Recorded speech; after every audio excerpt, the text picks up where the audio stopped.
everyone, and welcome to the MEMSPA Minutes video series. I'm Mike Domagalski. I am the host of the MEMSPA Minutes, and I also have the privilege of being the president of the Michigan Elementary and Middle School Principals Association. You can follow the MEMSPA Minutes video series on YouTube by following MEMSPA TV. The video series posts on the hashtag MEMSPA Chat at 8:30 every Thursday night, but it is available at all times on the YouTube channel MEMSPA TV. Please check it out and subscribe.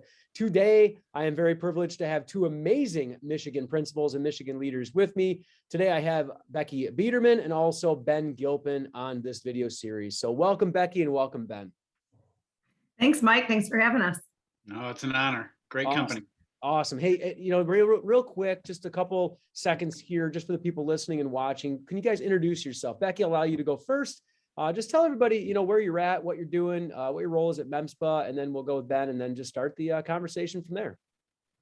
Great. I am Becky Biedermann. I'm the proud principal of Gardens Elementary in Marysville, Michigan. This is my 5th year of being a principal here. I had the privilege to be a teacher in the district as well before, different building, but so moved building, same district. And again, my 5th year is being a building principal. Right away, got involved in MEMSPA, and it was by far the best thing I did. My colleague Kathleen Quain was a principal before me and had joined and said, this is by hands down, the best professional development and connections and networking you're going to get. So joined right away and have been a proud member ever since. Right now, currently, I'm an executive board member for Region 6. So awesome. That's my MEMSPA in a nutshell. Thank you, Becky. Ben? Hey, everybody. Ben Gilpin here. You can see my Panther back here. This is year number 12 at Warner Elementary in the Western School District, which is located in Jackson County. Along with that, my past Region 3 president. So Region 3, rock on. A couple other things about me. As I said, 12 years here at Warner Elementary. Also, I've got a couple of boys. I've got a lovely wife, and we've also got dogs. So we've got a lot going on. I love to get outside and exercise and run, stay involved with MEMSPA, do all the things, and just be as active as possible, not only in education, but just in my kids' lives and even my students, which I would also refer to as my kids as well. This is all about strengthening MEMSPA. And one other area that you can probably find me is on the Community of Principals podcast, which will be kicking off season 5 very shortly. Excited for that. And anything that for education is always a good thing. Thanks again for having us, Mike. Yeah, you got it. And, Ben talked about strengthening MEMSPA, and that's why we're here today to talk for 10 or 15 minutes about that pillar of MEMSPA's strategic plan. So currently, MEMSPA is in the works of a strategic plan, and we are talking about professional learning, diversity, equity, and inclusion, advocacy, and then today, we're talking about strengthening MEMSPA. So before we really get into that strategic plan portion, what is the importance of strengthening MEMSPA, and why is it important for, you think, principals, lead educators, assistant superintendents, anyone in education really, especially in Michigan, to be involved in MEMSPA? So a huge question here, and either of you can take it. What has MEMSPA really done for you, and why should people be a part of it? Well, I would say, I think being a part of MEMSPA is you're on the front lines of education. I mean, Paul is doing so much for educators, around not just our state, but even nationally, and to be involved in that kind of on the front lines is incredible. So I think any new principal, aspiring principal would have, would be a great idea to get involved in MEMSPA. And I think our pillar here of strengthening it is going to get the word out for why and for who can get involved and what they can do once they do get involved in MEMSPA. I think that's another thing. People are willing to help, just want to know how. So that's one thing Ben and I think are going to, in the group, we're going to try and do is let people know how they can help and, what those tasks are that we need support in with MEMSPA. I would add to that, Becky, you're spot on. I would also add that administration, being a principal, being a leader can be extremely isolating.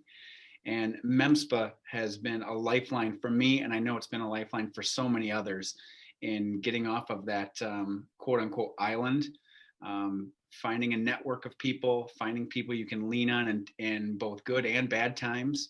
I know as a beginning administrator years and years ago, I don't know what I would have done without MEMSPA. In fact, I look at myself 12 years later, and I would 100% say that I am a better person, not just a leader. I'm a better person because of MEMSPA. Yeah, for sure.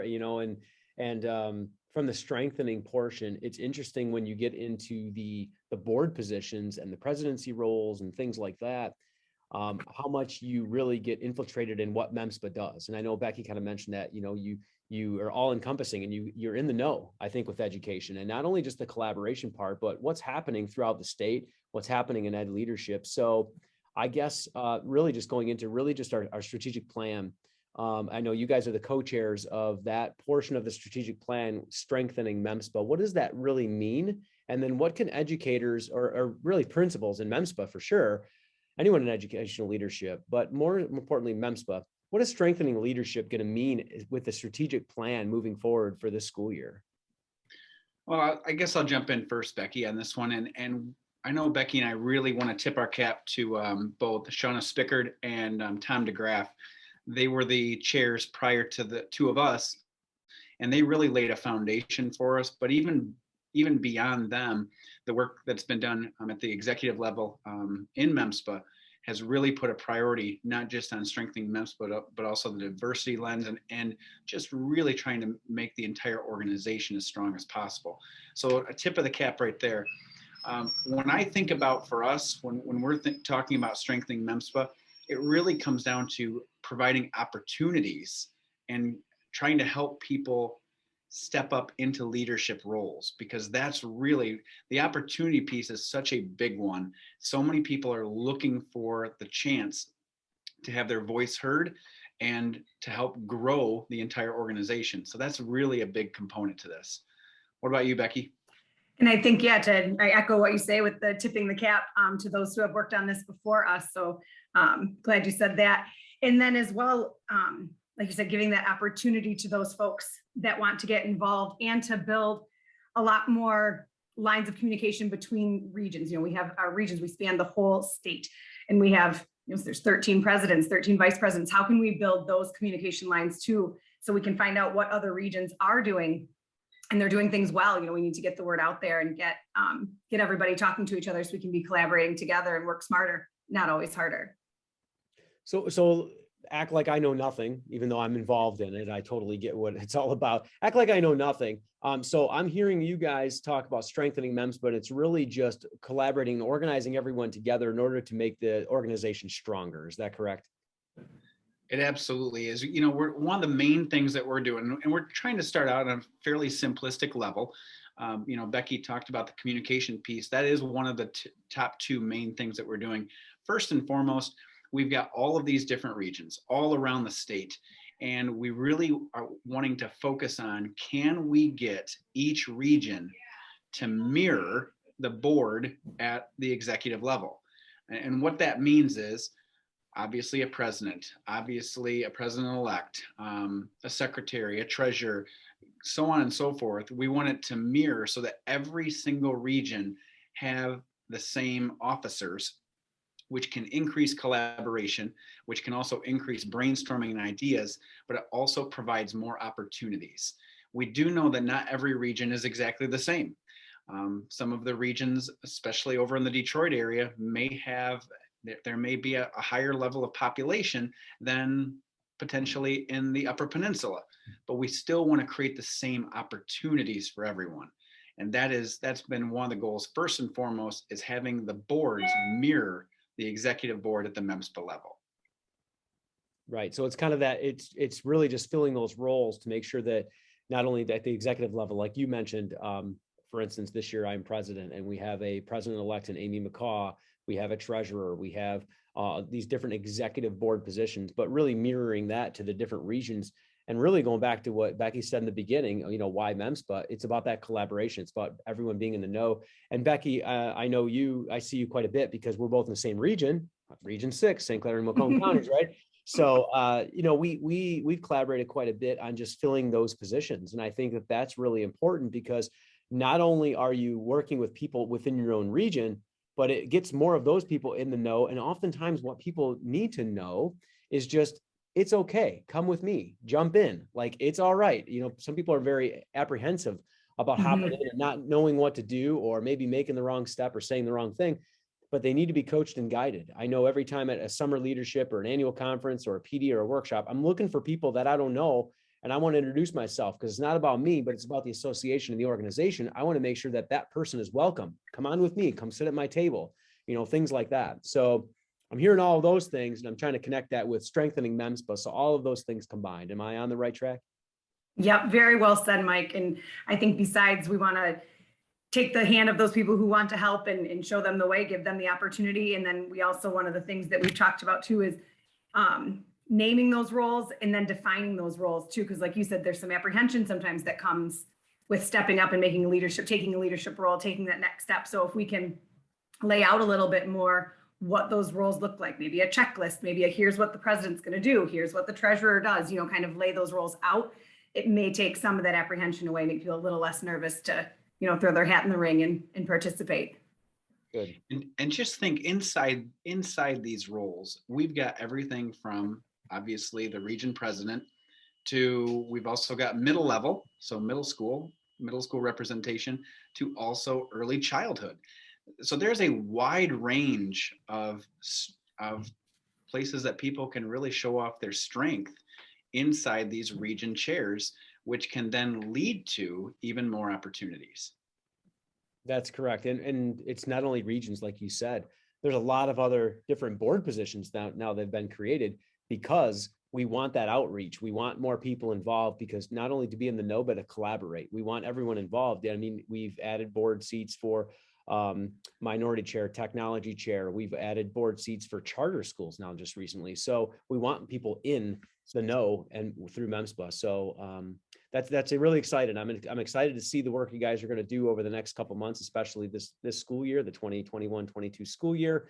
I'm excited to see the outreach. I know Region 6, Becky and I have already been working with Kathleen Quain, and we'll get those positions filled and we'll get some information out to our region. And I know Ben, your region, and everyone else's as well. I know everyone's working quite hard to get everyone in the know and to strengthen MEMSPA as a whole. So I appreciate Mike.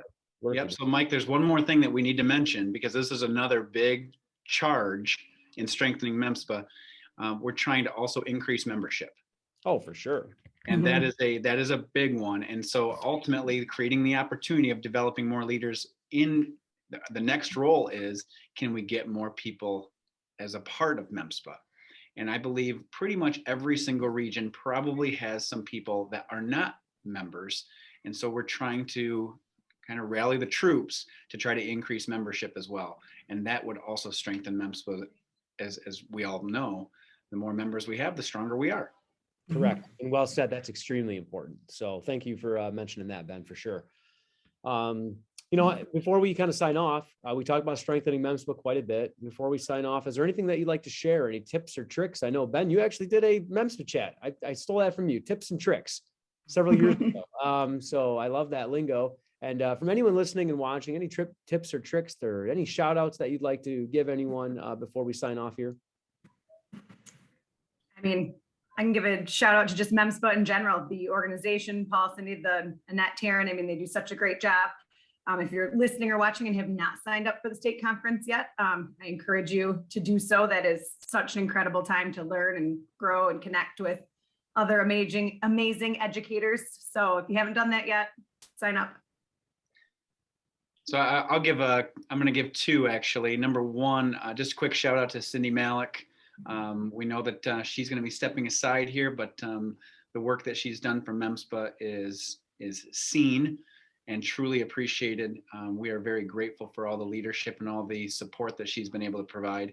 The second thing is, depending on when people watch this, it happens to be October right now, so I'm going to timestamp it a little bit, but this is Principals Month. And so as I say to all of you, reach out to somebody, give them a little lift, a little support. We can all use a pat on the back, just an empathetic and listening voice. And the better we are with each other, the better we will be for our staff and for our kids. Correct. Very, very well said. So very excited about the annual conference coming up. Very excited about having over 350 people registered already for that conference, which is astonishing. Huge shout out once again to Cindy Malik, who is stepping aside. I'm excited about the video series and MEMSPA chat. We got a lot of fun stuff coming up before the conference. I do have in November, Tom Murray and John Almerode, the speakers for the conference, coming up on the video series. So check that out. So a lot of good things happening. So I appreciate your guys' time. Mike, before you go, do me a favor. When you have Tom Murray on here, will you just make sure he's not wearing Crocs? You know what? Maybe I'll have him show just to make sure he's not wearing Crocs. Okay, correct. Just in case he watches this, all of you out there listening and watching this, he is infamous for wearing Crocs at all the wrong times. So let's have Mike double check that when they get on. I'm going to give him a shout out. So I'll give him a call out on the Crocs, but no, thank you guys for your leadership. Thank you for the time here today and all you're doing with MEMSPA, strengthening MEMSPA and your positions as well. I appreciate you. Appreciate everybody checking it out and listening and watching the video series as well. You can check this out at MEMSPA TV at any time on YouTube. It posts once again on Thursday, 8:30. This video will post October 21st and after. So check it out at any time, and it's there to check out and to share with anyone that you'd like. So for everybody here at MEMSPA, thank you so much. And we will catch you next week. Remember to check out MEMSPA TV and have a great day. Thank you so much, Ben and Becky. Thanks, Mike.